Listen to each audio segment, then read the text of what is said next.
台北市为7月2日开始规定，伫咧市府机关、甲学校，或者是市府外包经营的场所，袂使免费提供免洗碗池。按算安尼，台北市一年会当减少使用2700万副免洗碗池。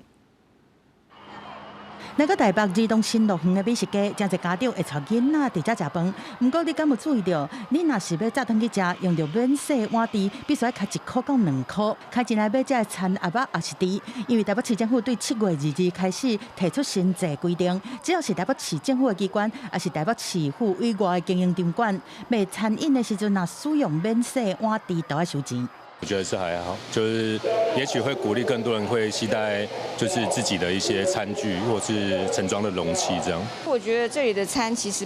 普遍都蛮贵的，我觉得这些餐具应该要包含在里面的费用要包含在里面呢。没有再提供免费的一次性的餐具，包含这个餐盒啦、碗啊、筷啊、汤匙等等。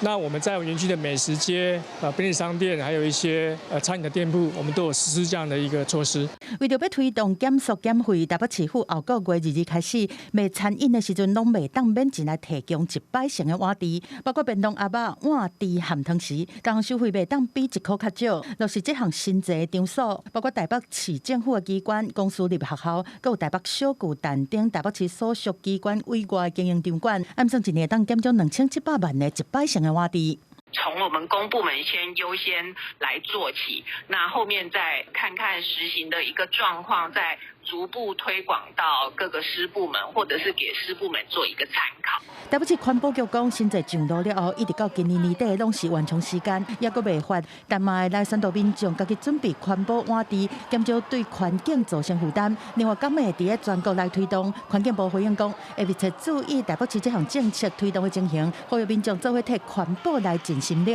记者综合报道。